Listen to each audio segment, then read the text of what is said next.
German infantry drilled to count enemy shots and move in the split-second lull after every bolt-action reload. But on the fields of Europe, that silence vanished. American rifles now fired 8 rounds in rapid succession, shattering old tactics and leaving German soldiers frozen, waiting for a pause that never came. This is the untold shift that turned a weapon into pure psychological warfare. Why did America's rifle make the enemy hesitate when hesitation could mean death? The answer begins at the root of a broken doctrine. World War I transformed the face of infantry combat. Across the trenches, soldiers with bolt-action rifles faced a problem impossible to ignore. Every time a shot rang out, the shooter had to break aim, work the bolt, and reacquire the target.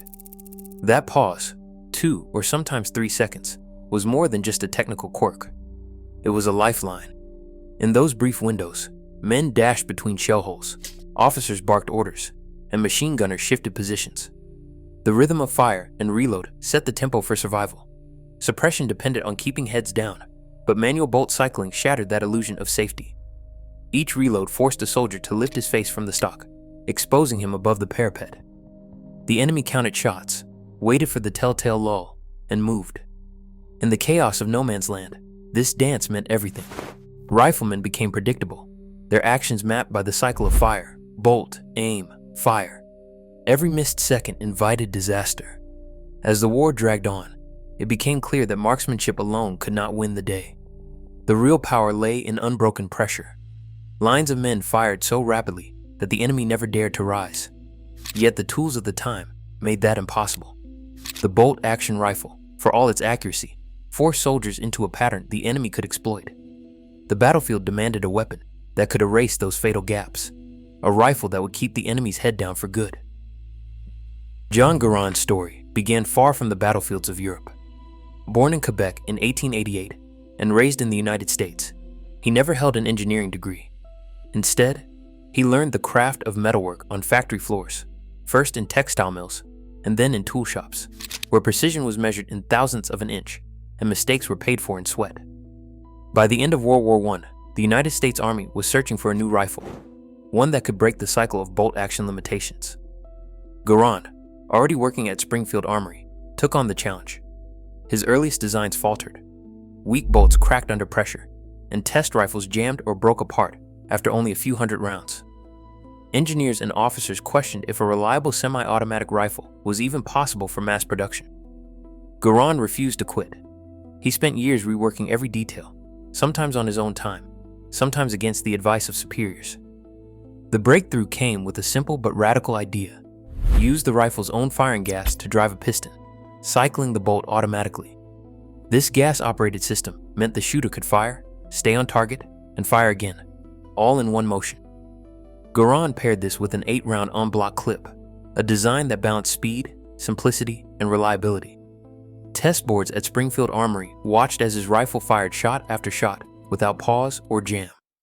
In 1936, after over a decade of setbacks and revisions, the United States Army formally approved Garand's rifle for service. The weapon that would change the tempo of battle was finally real and ready to be built for millions of American soldiers.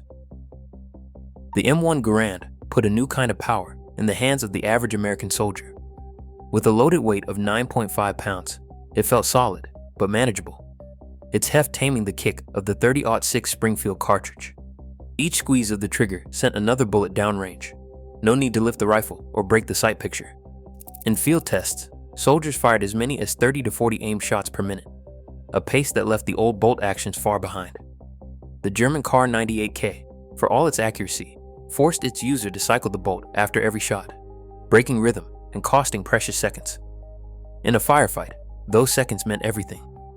The M1 Garand's semi-automatic action let a rifleman keep his eyes on the target, firing 8 rounds as fast as he could aim. Reloading was almost instant. Just slam in a new en-bloc clip and keep going. The design stood up to mud, rain, and dust, demonstrating reliability.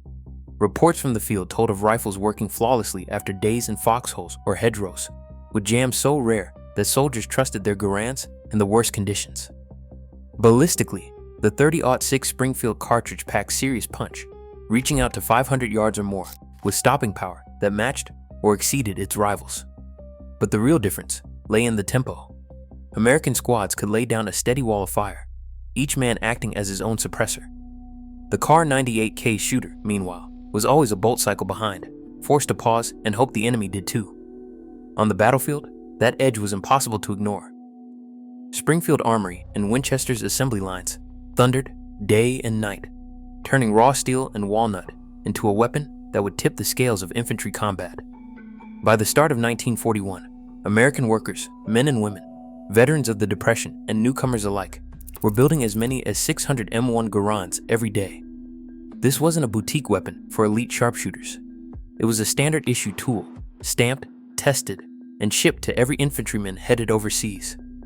By the war's end, more than 5.4 million Garands had rolled off the lines, enough to arm every American rifleman, and then some. The numbers alone told a story the enemy couldn't ignore. No other army in the world had managed to put a semi-automatic rifle in the hands of every foot soldier. German factories, stretched thin by Allied bombing and material shortages, couldn't match the pace. Their Kar 98K rifles, still assembled by hand in smaller batches, belonged to an earlier era. The American approach was different: scale, speed, and relentless production. General George S. Patton, never one for understatement, called the M1 Garand the greatest battle implement ever devised.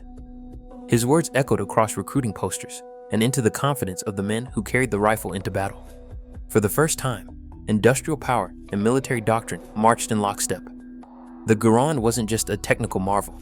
It was a promise, delivered by the thousands, that every American squad would bring overwhelming firepower to the fight. The battlefield was about to feel the full weight of that promise.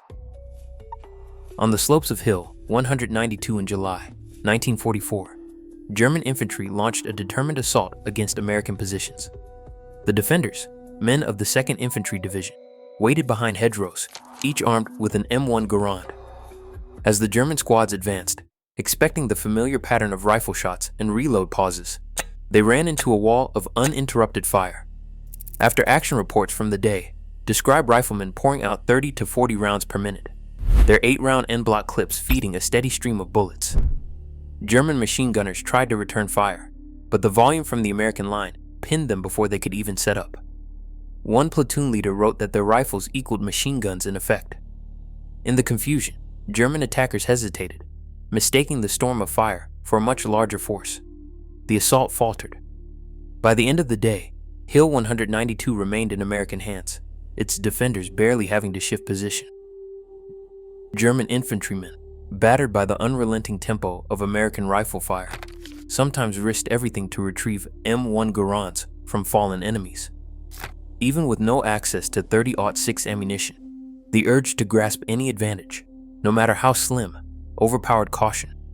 Reports surfaced of German squads carrying captured Garands, hoping for a chance to turn the weapon against its owners, or simply to study what made it so effective. This desperation echoed up the chain of command. Ordnance officials in Berlin rushed out new orders, greenlighting the Gewehr 43 and later STG 44. Both rifles promised semi-automatic fire, but neither appeared in numbers that could shift the balance. By the time these stopgap weapons reached the front, the damage was done. Letters and memos from German officers revealed a bitter truth. Their doctrine had been outpaced, and no amount of improvisation could restore the old sense of control on the battlefield. Modern battlefields still reward the side that adapts faster. Technology alone never guarantees victory. The M1's lesson endures. When doctrine fails to evolve, even the strongest armies face defeat.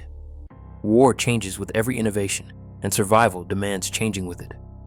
What do you think? Does technology always decide the outcome?